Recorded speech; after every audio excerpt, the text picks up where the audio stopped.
नमस्कार दोस्तों, डेट है आज की 25 जून 2020 और स्वागत है आपका प्रीलिम बूस्टर न्यूज़ डिस्कशन में।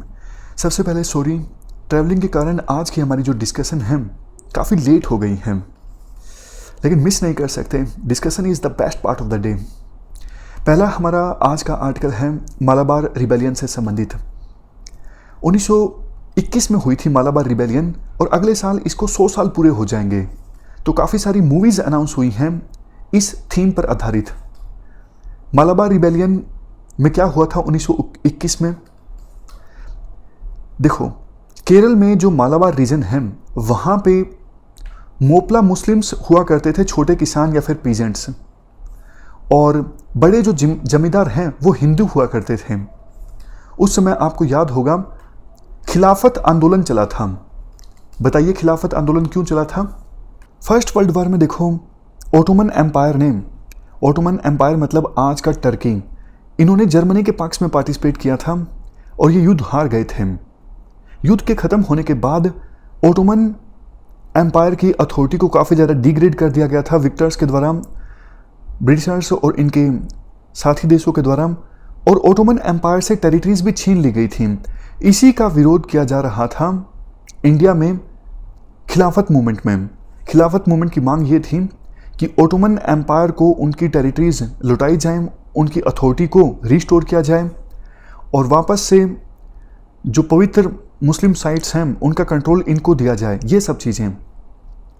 तो हमारे देश में केरला में जो मालाबार रीजन है वहाँ पर भी हिंदू और मुस्लिम शुरुआत में एकजुट हुए ब्रिटिशर्स के अगेंस्ट विरोध करने के लिए।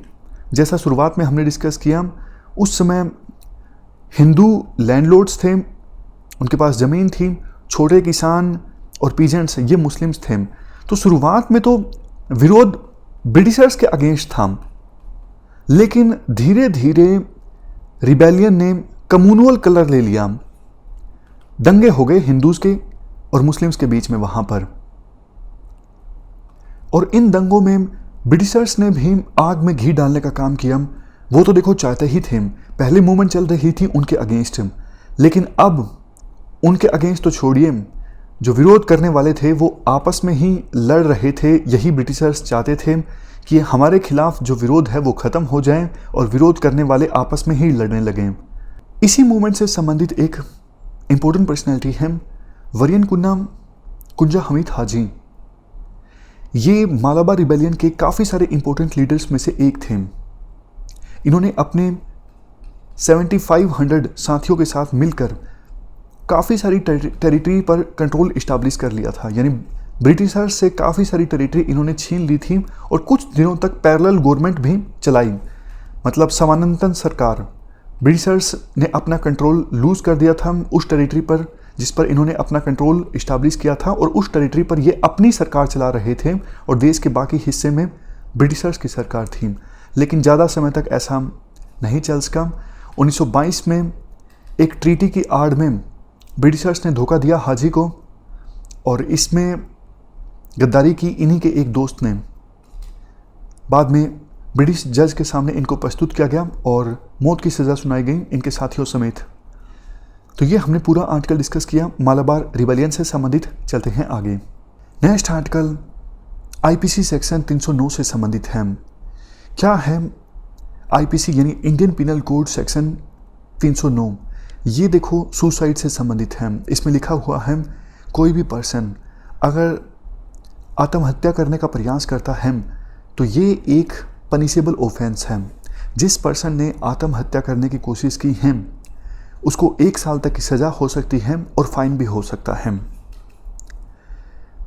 देखो, कई बार अदालत में मामला पहुंचा है कि इस सेक्शन को ख़त्म किया जाए, क्योंकि जो पर्सन आत्महत्या करने का प्रयास कर रहा है मतलब वो मेंटली बीमार है, अदरवाइज़ वो ऐसा करने की कोशिश नहीं करता। तो जो पर्सन मेंटली बीमार है, आत्महत्या करने की कोशिश कर रहा है, उसे इलाज की आवश्यकता है, ना कि जेल की। तो काफ़ी बार ये क्वेश्चन उठाया जाता था। सुप्रीम कोर्ट में मामला पहुंचा था 1990s में।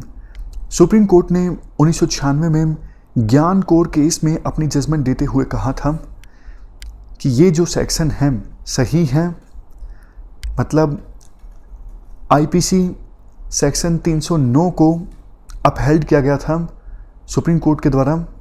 पिटिशनर ने ये कहा था ये सेक्शन राइट टू लाइफ यानी आर्टिकल 21 का उल्लंघन है, लेकिन सुप्रीम कोर्ट ने कह दिया था कि राइट टू लाइफ के अंदर राइट टू डाई नहीं आता है। वैसे देखो आईपीसी का ये सेक्शन जो है सेक्शन 309 ये ब्रिटिशर्स के द्वारा ऐड किया गया था।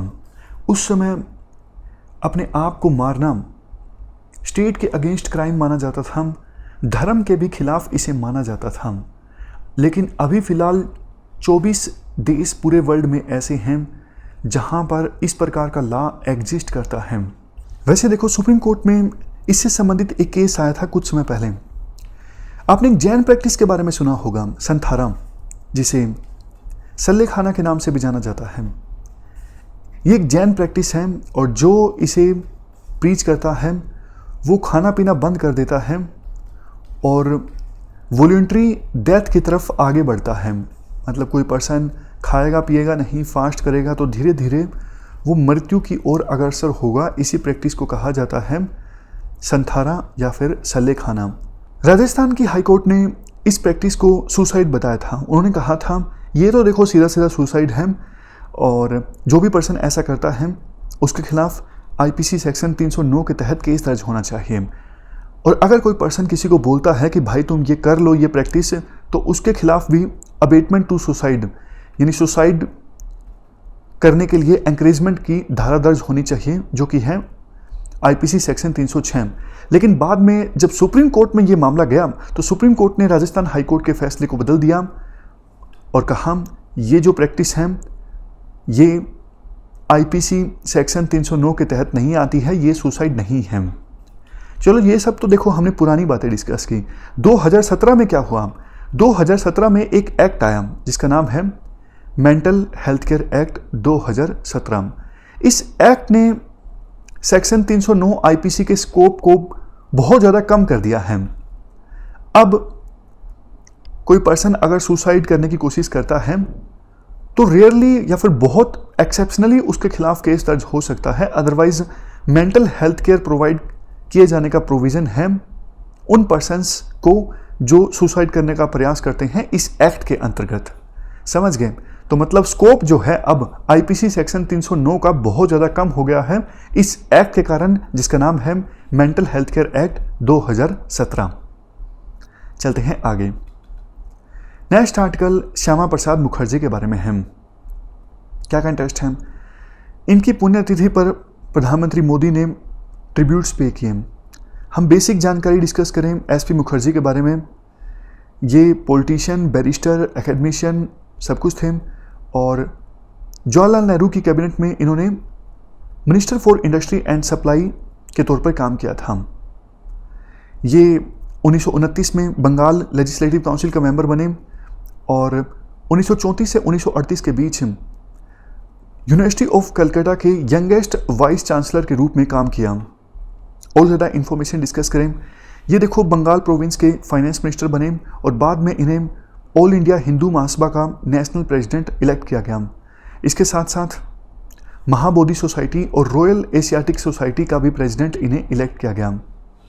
श्यामा प्रसाद मुखर्जी कॉन्स्टिट्यूट असेंबली के मेंबर थे और जब फर्स्ट जनरल इलेक्शन कंडक्ट हुआ था आज़ादी के बाद, ये साउथ कलकत्ता से लोकसभा का इलेक्शन जीते।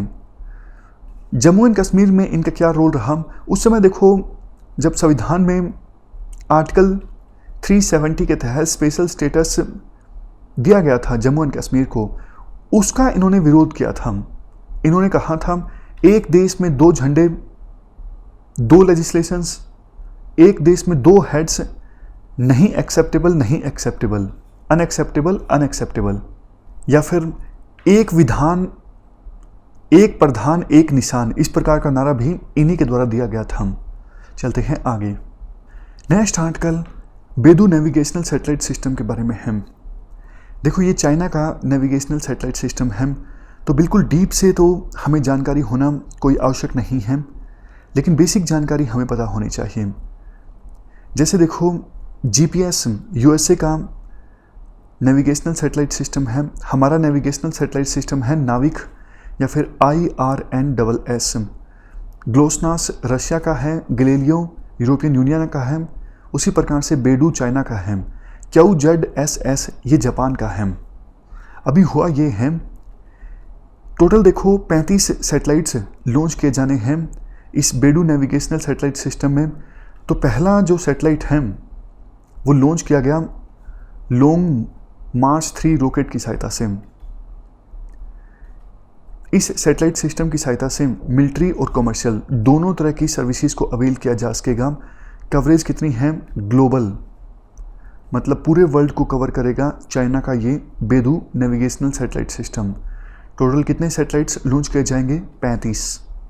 चलते हैं आगे। नेक्स्ट आर्टिकल कंप्रेस्ड बायोगैस के बारे में है। क्या कंटेस्ट है? यूनियन गवर्नमेंट प्लान कर रही है कि कंप्रेस्ड बायोगैस को प्रायोरिटी सेक्टर लैंडिंग की कैटेगरी में डाल दिया जाए। अगर देखो ऐसा हो जाता है तो कंप्रेस्ड बायोगैस से संबंधित प्लांट इस्टेब्लिश करने में काफ़ी आसानी होगी, क्योंकि लोन आसानी से मिल जाएगा। आप मुझे एक बात बताइए, बायोगैस के बारे में आपने जरूर सुना होगा। बायोगैस का क्या मतलब है? जब देखो हम food waste, plants waste, animal waste, उन सबको एक जगह इकट्ठा करते हैं और एनोर्बिक एनवायरनमेंट में डिकम्पोज होने के लिए छोड़ देते हैं। एनोर्बिक एनवायरनमेंट मतलब ऐसा एनवायरनमेंट जिसमें ऑक्सीजन की कमी है। तो फिर जो कॉम्बिनेशन ऑफ गैसेस प्रोड्यूस होता है उसे ही कहा जाता है बायोगैस। जब देखो इस बायोगैस को प्यूरिफाई किया जाता है और उसके बाद कंप्रेस कर लिया जाता है, समझ गए? फिर से बोलता हूँ, बायोगैस को प्यूरिफाई करके उसके बाद कंप्रेस किया जाता है तो इसे कहा जाता है कंप्रेस्ड बायोगैस। इस कंप्रेस्ड बायोगैस में मीथेन की क्वांटिटी काफ़ी ज़्यादा होती है, 95% से ज़्यादा। ये कंप्रेस्ड बायोगैस जो होती है काफ़ी नॉन पोल्यूटिंग होती है। प्रॉपर्टीज़ और एनर्जी पोटेंशियल नेचुरल गैस की तरह होता है। कैलोरीफिक वैल्यू, दूसरी प्रॉपर्टीज़, ऑलमोस्ट सब कुछ कंप्रेस्ड नेचुरल गैस की तरह होता है, यानी CNG की तरह। तो इसे ऑटोमोबाइल सेक्टर में CNG के अल्टरनेटिव के तौर पे इस्तेमाल किया जा सकता है। वैसे इसी से संबंधित एक स्कीम भी है, सतत स्कीम। पूरा नाम है sustainable alternative towards affordable transportation scheme. ये 2018 में लॉन्च की गई थी। इस स्कीम का मकसद ये है, ये इंश्योर करना 2023 से पहले 15 MMT कंप्रेस्ड बायोगैस हमारे देश में प्रोड्यूस हो 5000 बायोगैस के प्लांट से। इसके लिए सरकार ने काफ़ी सारे स्टेप्स लिए हैं और उन्हीं में से एक अब लिया गया है, मतलब लिया जाएगा। प्लानिंग गवर्नमेंट कर रही है कि इसे प्रायोरिटी सेक्टर लैंडिंग में डाला जाए, तो प्लांट इस्टेब्लिश करना आसान हो जाएगा क्योंकि लोन मिल जाएगा। अब जल्दी से लास्ट में हम रिवाइज कर लेते हैं। ये 5 स्टेटमेंट्स हैं आपके सामने। इन स्टेटमेंट्स को आप बिल्कुल ध्यान से पढ़ लीजिए। पहली स्टेटमेंट देखिए और मन में सोच लीजिए, सही है ये गलत है आपके अनुसार। ये स्टेटमेंट देखो गलत है। गलत क्यों है? क्योंकि मालाबार रिबेलियन 1921 में हुई थी और स्वदेशी मूवमेंट के दौरान नहीं हुई थी, जो कि हुई थी 1905 में। दूसरी स्टेटमेंट सतत स्कीम से संबंधित है। इस इनिशिएटिव का एम ये है कंप्रेस्ड बायोगैस प्रोडक्शन प्लांट्स को ज़्यादा से ज़्यादा सेटअप करना और कंप्रेस्ड बायोगैस को अवेलेबल करवाना ऑटोमोबाइल फ्यूल्स में इस्तेमाल करने के लिए। बिल्कुल सही स्टेटमेंट है। सेक्शन 309 IPC, क्या ये डोरी से रिलेटेड है, दहेज से संबंधित है? नहीं, ये सुसाइड से संबंधित है। बेडू नेविगेशनल सैटेलाइट सिस्टम जापान का है? नहीं, चाइना का है। लास्ट में श्यामा प्रसाद मुखर्जी, ये 1929 में बंगाल लेजिस्लेटिव काउंसिल के मेंबर बने और 34 से 38 के बीच यूनिवर्सिटी ऑफ कैलकाटा के यंगेस्ट वाइस चांसलर रहे। बिल्कुल सही। ये थी हमारी आज की डिस्कशन। इस डिस्कशन में फ़िलहाल इतना ही है। Thank you very much for discussion.